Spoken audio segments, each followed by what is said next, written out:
工商时报曾经台南自动化机械甲智慧制造展超过30档，深受全国机械厂商、代理商以及加工客户好评，有效达成产业兼顾效益，创造电视效益商机，已经成为一年一度南部地区机械产业年度盛事。请用钱。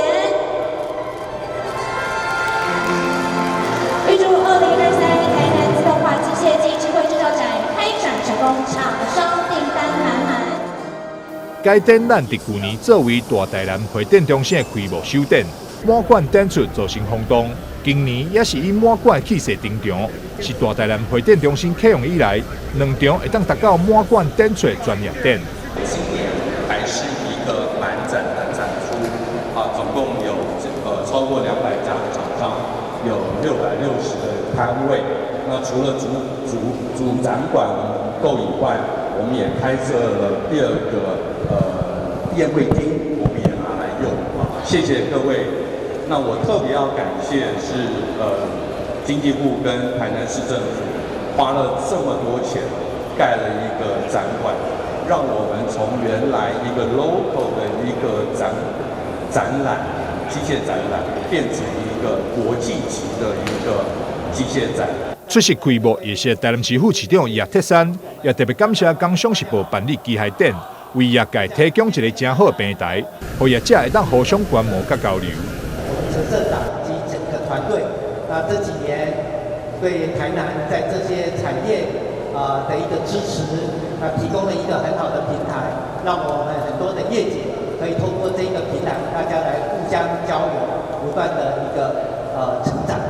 那自动化机械，尤其机械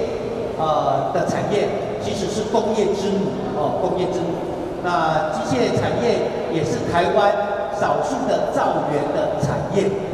所以我想对整个台湾的一个所谓的经济的发展，其实是多年来贡献非常的多了。经济部工业局长连景章表示，透过展览，不但让刺激国内外业界需求，嘛会当带动买气。通过这样的展览来刺激从国外或国内需求，再刺激带动买气。我觉得对我们机械产业或者是智慧制造这些设备是有很大的带动效用。3月6号的那个展览，我有去看很多厂商看到我不是愁眉苦脸，未办的之前就要愁眉苦脸，伊拢甲我看不脸有去的时看到就讲会笑局长袂歹。那希望等一下进去看的时候，也有很多人眉开眼笑，就说袂歹。今年展示区包含金属加工机械、产业机械相关设备、自动化控制、智慧制造、五金工具、零组件等多项专业机械。